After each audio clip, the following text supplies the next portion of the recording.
Bismillahirrahmanirrahim. Sallallahu wasallam ala nabi sayyidina Muhammadin wa alihi wa sahbihi ajma'ina. Sallallahu wasallam. Like, comment, and subscribe. Bye.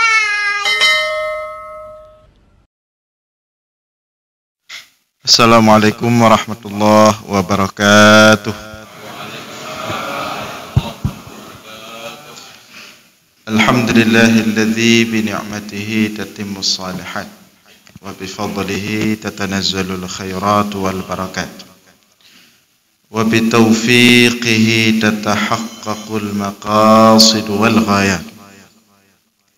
Allahumma salli wa sallim wa barik ala sayyidina wa maulana Muhammad wa ala alihi wa sahbihi ajma'in, amma ba'd. Puji beserta syukur senantiasa selalu kita persembahkan kepada Allah Subhanahu wa ta'ala atas segala limpahan rahmat, karunia dan nikmatnya kepada kita semua. Begitu banyak nikmat yang telah Allah berikan kepada kita sampai-sampai tak mampu kita menghitung jumlahnya. Wa in ta'udu ni'matallah la tuhsuha. Seandainya kalian menghitung jumlah nikmat yang telah Allah berikan, la tuhsuha, kalian tidak akan mampu menghitung banyaknya. Di antara nikmat yang sangat besar adalah nikmat taufik dan inayah. Allah gerakkan hati dan langkah kita. Allah bantu kita untuk taat kepadanya seperti yang kita rasakan, kita lakukan pada saat ini. Allah berikan kita taufik dan Allah bantu kita sehingga pada subuh ini kita telah dapat menikmati sholat subuh secara berjamaah. Mudah-mudahan nikmat seperti ini terus Allah berikan kepada kita hingga akhir hayat kita nanti. Salawat beriringkan salam juga kita sampaikan kepada baginda Rasulullah sallallahu alaihi wasallam, kepada seluruh keluarga dan sahabat-sahabatnya sekalian. Jadi pada subuh ini kita tidak lagi memperluas kajian kemana-mana. Kita melanjutkan saja apa yang sudah diarahkan oleh Bapak dan Rindam tadi. Jadi kira-kira kalau beliau bawa matan kitab, saya bawa syarahannya, ya. Biar makna yang beliau sampaikan jadi lebih kuat, lebih masuk ke hati dan jiwa kita, karena tema syukur adalah tema besar. Tema syukur adalah tema besar dalam Islam. Kenapa kita katakan tema besar? Jangankan kita sebagai makhluk, Allah sendiri sebagai pencipta, Rabbul Alamin sebagai pemilik seluruh alam ini, itu memberikan nama untuk dirinya. Dan itu menjadi salah satu sifatnya, sifat Allah, yaitu Asy-Syakur. Asy-Syakur. Dalam Al-Quran Allah menyebutkan innahu ghafurun syakur. Inna rabbana la ghafurun syakur. Sesungguhnya Allah, Tuhan kita, Tuhan kami, la ghafurun syakur, adalah zat yang maha pengampun, lagi zat yang maha syakur. Apa arti syakur di sini? Syakur dari dasar kata syakara yashkuru. Syukran, uskur, syukran, syakirun. Ya kalau kita biasa menyebutnya ya bersyukur.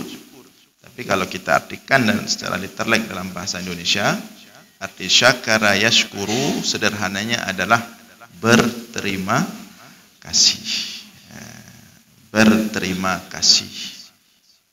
Jadi Allah tidak hanya mengarahkan kita, menginginkan kita menjadi hamba-hamba yang berterima kasih atau bersyukur, tetapi Allah juga memposisikan dirinya sebagai zat yang maha bersyukur. Jadi kalau Allah sendiri sebagai pencipta kita, sebagai pemilik kita, sebagai pengurus pengendali seluruh yang mengurus seluruh alam ini, dia menisbahkan untuk dirinya itu sangat bersyukur. Bukan sekedar bersyukur, sangat bersyukur, karena syakur wazannya fa'ul. Ini isim mubalaghah. Jadi kalau kita artikan dalam bahasa Indonesia, syukurnya Allah itu mahanya syukur, mengalahkan syukur seluruh makhluk. Padahal Allah tidak perlu bersyukur, kan begitu. Padahal Allah tidak perlu berterima kasih, seharusnya seperti itu. Ya, Allah yang ciptakan kita, Allah yang berikan kita kehidupan, Allah yang menghendaki kita beribadah, Allah yang kemudian memberikan kita kekuatan beribadah dan taat kepadanya. Tetapi kenapa Allah harus berterima kasih? Kenapa Allah harus bersyukur kepada kita? Kan logika sederhananya seperti itu. Tapi Allah menetapkan dirinya itu sebagai syakur. Apa makna syakur pada Allah? Yang kemudian nanti kita ingin mencontohi, belajar sama Allah, karena kita memang disuruh belajar pada sifat-sifat dan asma Allah. Takhaddaqu bi akhlaqillah. Berakhlaklah kalian dengan akhlak Allah. Salah satu akhlak Allah asy-syakur, yang sangat bersyukur, suka bersyukur. Bagaimana syukur Allah? Bagaimana syukur Allah? Syukur Allah adalah membalas setiap kebaikan yang dilakukan oleh hamba. Membalas setiap kebaikan yang dilakukan oleh manusia. Itu makna syukur Allah. Dan balasan Allah terhadap setiap kebaikan yang dilakukan oleh manusia itu sampai terkecil apapun kebaikan itu, sekecil apapun, tidak luput dari Allah. Innallaha la yudhi'u amala 'amilin minkum. Sesungguhnya Allah tidak pernah menyia-nyiakan, tidak pernah melupakan amala amilin minkum, satupun amal yang dilakukan oleh orang beramal di antara kalian. Dalam ayat yang lain yang biasa kita baca dan kita dengar, faman ya'mal mithqala dzarratin khairan yarah. Siapapun yang berbuat kebaikan walaupun sebiji zarrah, sebiji zarrah, debu, bagian debu paling kecil, kecil sekali kebaikannya, khairan yarah, dia akan mendapatkan balasan kebaikan nanti di hari akhirat.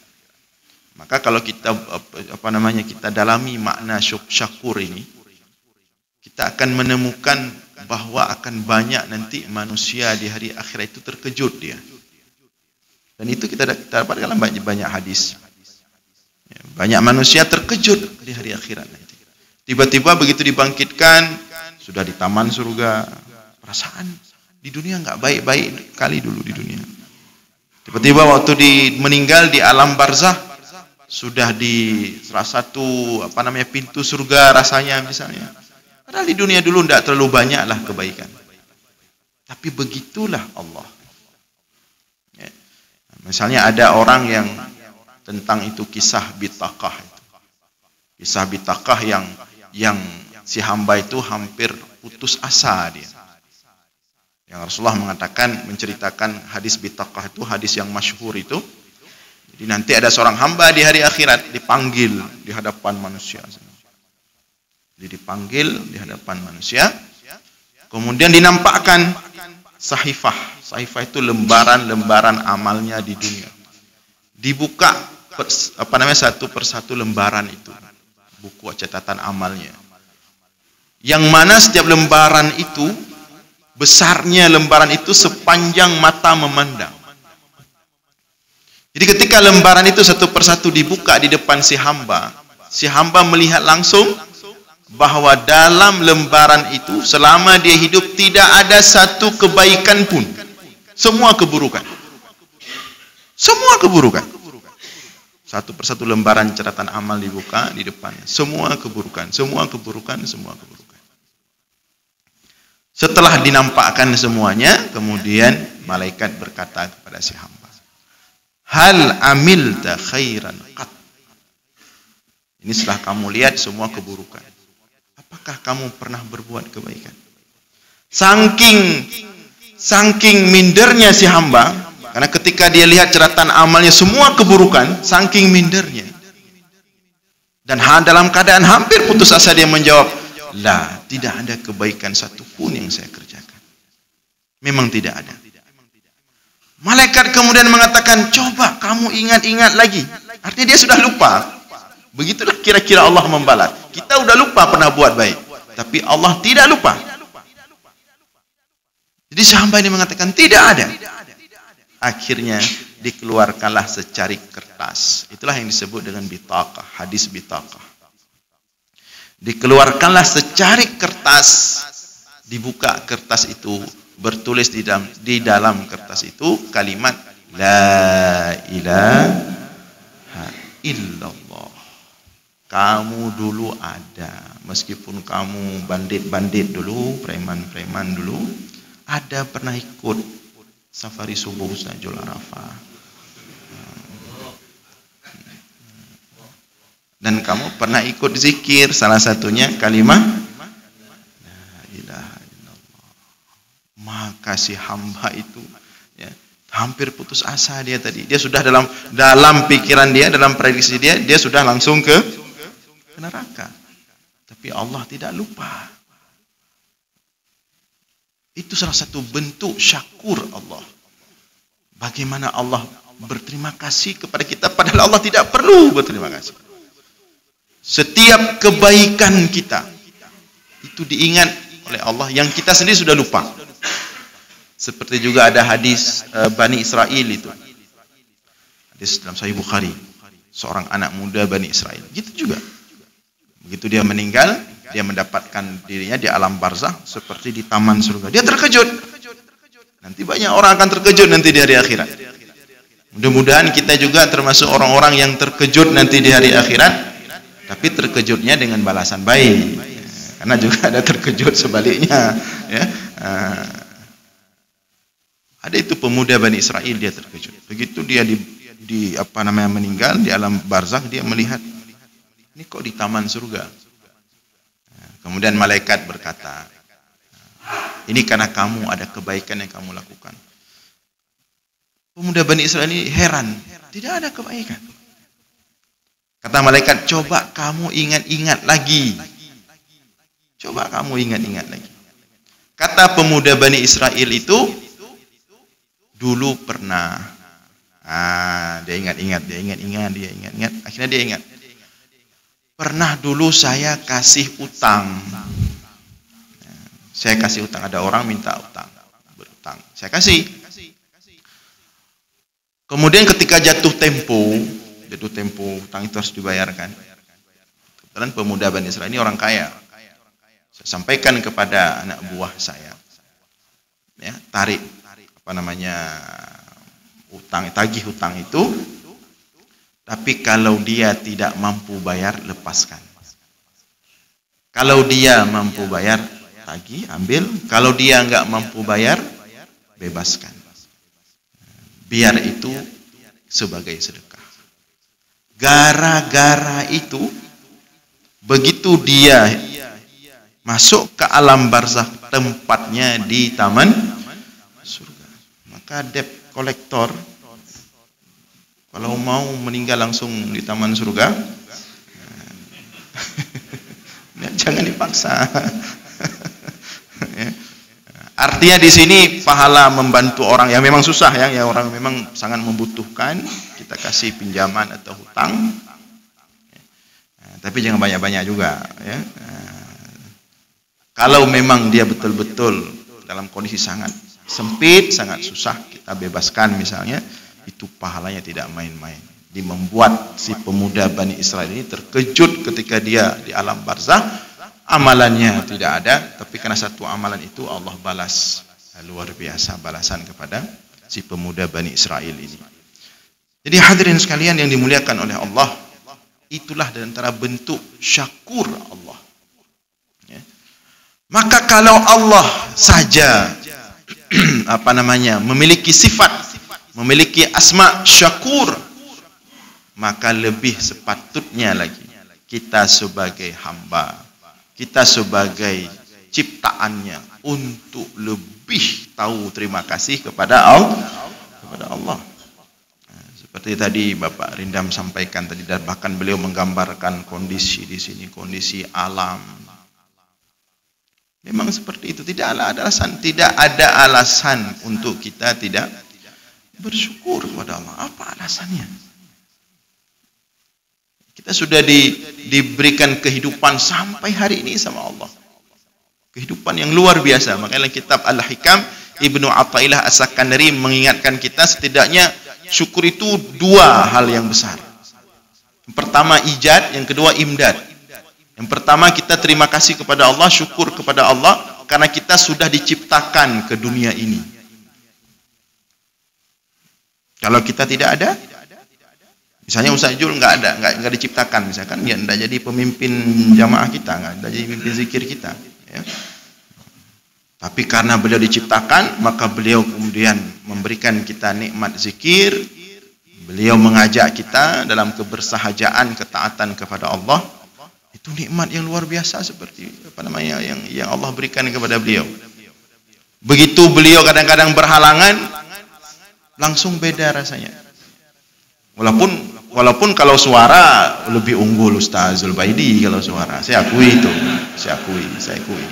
Zulbaidi memang suaranya tinggi, ya, memang nggak ada lawan.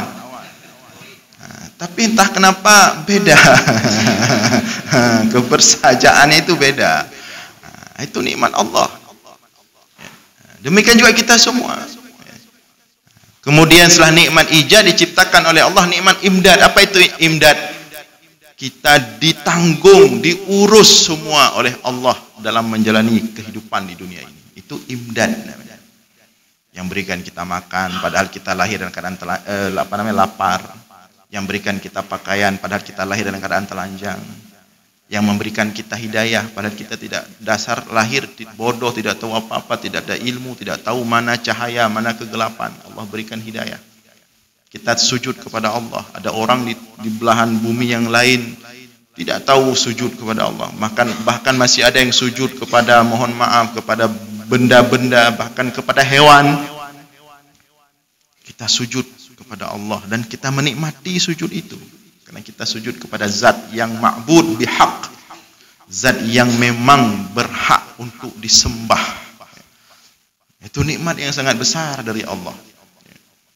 Nah, berarti kita cuman beda syukur Allah dengan syukur kita. Syukur kita lebih diuraikan lagi. Syukur kita pertama kepada Allah, itu yang paling utama. Jadi apapun yang kita dapatkan di dunia ini, yang pertama kita syukuri, kita persembahkan syukur itu adalah kepada Allah. Bagaimana cara mempersembahkan syukur kepada Allah? Lakukan ibadah sebagai syukur. Kenapa saya sholat subuh? Kenapa saya pergi ke masjid sholat subuh? Saya mau terima kasih sama Allah, terlalu banyak nikmat dia berikan. Itu syukur. Bukan sebaliknya. Kenapa saya pergi sholat subuh? Sayang, biar Allah ada yang sembah. Kalau nggak ada yang sembah kan sayang juga. Nah, atau ada juga model. Kenapa pergi subuh? Lagi lagi proses kampanye ini, jadi biar terbantulah kalau saya subuh. Dan contoh-contoh lain yang serupa. Tapi orang bersyukur, kenapa Anda salat subuh, pergi ke masjid salat subuh berjamaah? Saya mau bersyukur kepada Allah. Malu saya sama Allah. Terlalu banyak nikmat yang Allah berikan. Nah, itu syukur yang betul. Demikian juga ketika kita baca Al-Quran, ketika kita berzikir, niatkan itu bentuk syukur kita, terima kasih kita kepada Allah. Dan begitulah cara syukur Rasulullah. Jadi suatu malam, ya, Aisyah terbangun di tengah malam, melihat Rasulullah sholat, ya, berjam-jam itu sanggup ruku, sujud, bahkan seperti orang meninggal sujudnya itu, lama dan tidak ada gerak dikit. Sampai tumitnya itu retak Rasulullah sholat malam. Jadi suatu ketika ditanya, diprotes sama Aisyah. Wahai Rasulullah, alaysa qad ghafarallahu lak? Wahai Rasulullah, bukankah kamu sudah dijamin surga, sudah diampunkan dosamu, sudah aman lah. Kenapa kamu harus menyiksa diri dengan ibadah seperti ini? Ya. Sampai retak tumitnya itu, berjam-jam salat malam. Apa kata Rasulullah? Afala akunu abdan syakura. Wahai Aisyah, tidak bolehkah aku menjadi hamba Allah yang bersyukur? Jam 10 nanti kita ada waktu luang, lagi-lagi sibuk. Saya mau bersyukur dulu sama Allah. Wudu, salat duha. Kalau ada sempat sanggup bangun tahajud gitu juga. Wudu, saya berterima kasih dulu sama Allah, salat tahajud misalnya. Dan ibadah-ibadah yang lain niatkan sebagai bentuk syukur kepada Allah. Demikian juga dalam bersedekah. Bersedekah gitu juga. Kenapa saya bersedekah? Saya ingin bersyukur kepada Allah terhadap harta yang telah Allah berikan, dan apa yang telah Allah berikan daripada harta kepada saya itu lebih banyak daripada yang saya bagi kepada orang lain. Jadi jangan ketika kita bersedekah kita kasih. Ini kamu jangan lupa ya, saya yang kasih, saya bantu kamu. Jangan lupa nanti. Nah seperti itu. Justru kita yang butuh orang yang kita kasih sedekah itu. Makanya para ulama salafus saleh itu kalau mereka sedang duduk-duduk, tiba-tiba datang orang cari sedekah, mereka mengucapkan marhaban. Selamat datang orang-orang yang akan membawa kami ke surga. Artinya dengan datang mereka, kita bisa sedekah. Nyontayo kan? Halah katruk long wayan. Jadi kita kalau sudah memahami agama ini dengan konsep syukur, kita akan mendapatkan satu paradigma yang baru, yang luar biasa. Sehingga dalam beragama ini kita semakin ringan, semakin nikmat, semakin mendapatkan makna, hikmah. Jadi nggak berat lagi. Ketika ibadah kita maknakan dalam makna syukur. Tetapi kita manusia bukan hanya diperintahkan syukur kepada Allah, kita juga diperintahkan syukur. Ini yang menarik. Nah, itulah luar biasanya Allah. Kita juga diperintahkan oleh Allah untuk bersyukur sesama kita. Nah, kita manusia seperti itu. Rasulullah mengatakan dalam sebuah hadis, "Man lam yashkurin nas, lam yashkurillah." Barang siapa yang tidak tahu atau tidak bisa berterima kasih kepada sesama manusia, dia tidak akan bisa berterima kasih kepada Allah. Jadi jangan kita juga hanya fokus syukur kepada Allah, tapi juga kita harus ingat kebaikan-kebaikan orang lain kepada kita. Ingat jasa-jasa orang lain kepada kita. Nah, itu seperti tadi misalnya kata Pak Darinda, Ustaz Jo ada titip dikit tadi. Nah, nanti Ustaz Jo jangan lupa balasnya, terima kasihnya. Ya. Membalas kebaikan. Man ahsana ilaikum fakafi'uhu.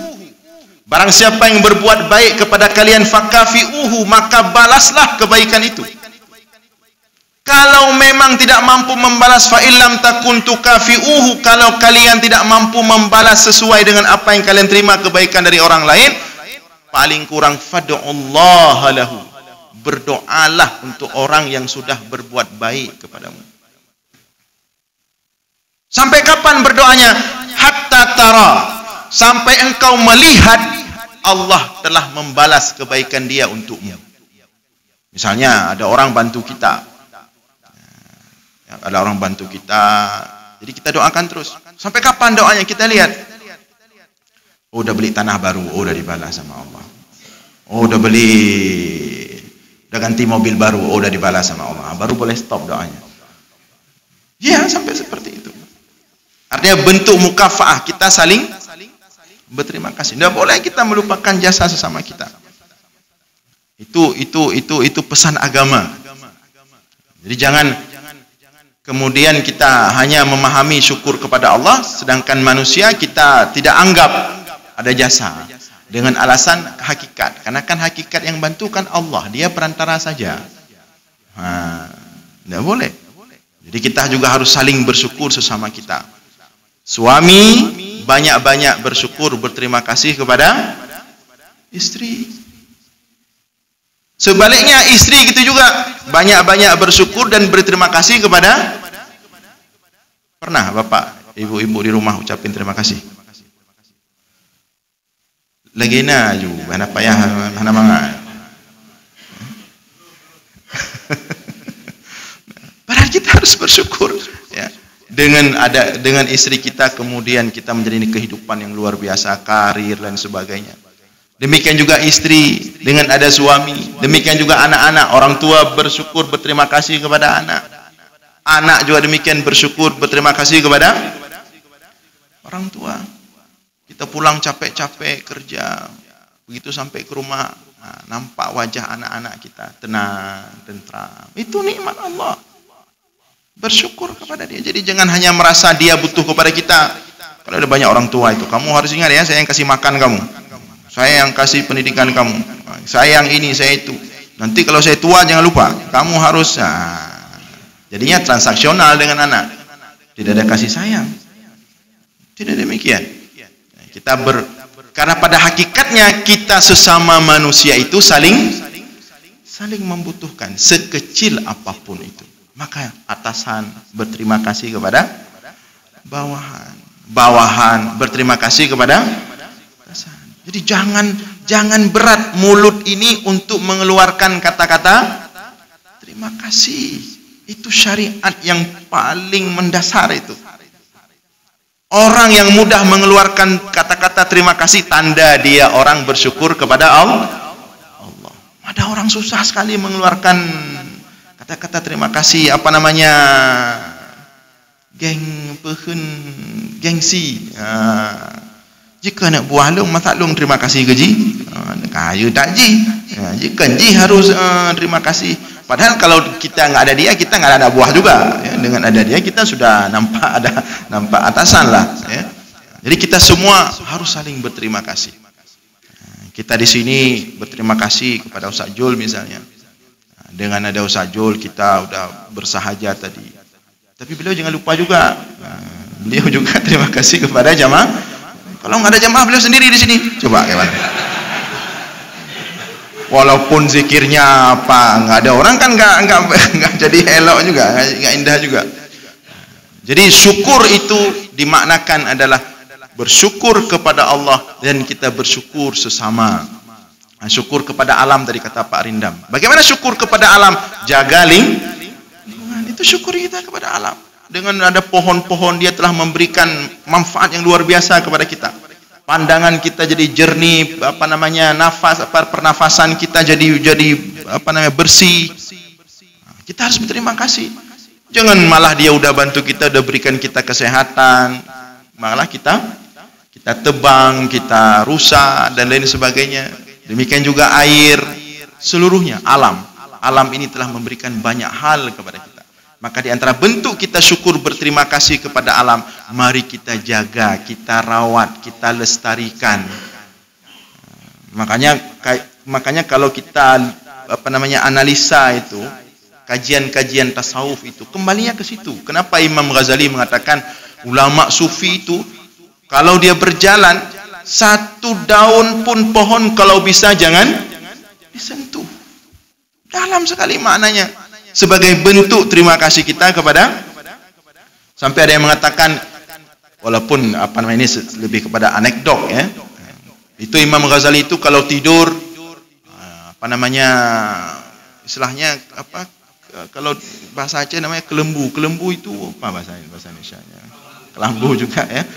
Jadi beliau itu mengeluarkan salah satu kakinya keluar kelambu itu biar nyamuk ada makanan. Tapi seingat saya di Arab nggak ada nyamuk masalahnya. Jadi kisah ini dah betul. Cuman istilahnya makna yang dikandungnya Itu dalam sekali. Bagaimana ulama-ulama sufi mengajarkan kita hidup dengan alam. Kita bersatu dengan alam, saling terima kasih, saling memberi, take and give. Maka kenapa orang-orang dulu seperti Nabi Daud misalnya. Nabi Daud kalau dia berzikir, itu alam ikut berzikir. Wasakharna ma'a Daudal jibala yusabbihna ma'ahu, dan kami tundukkan gunung, burung ikut bertasbih, berzikir bersama Nabi. Ini kita tadi berzikir. Ini pohon di samping berzikir enggak? Nggak yakin saya. Di maulid itu kan salawat, zikir.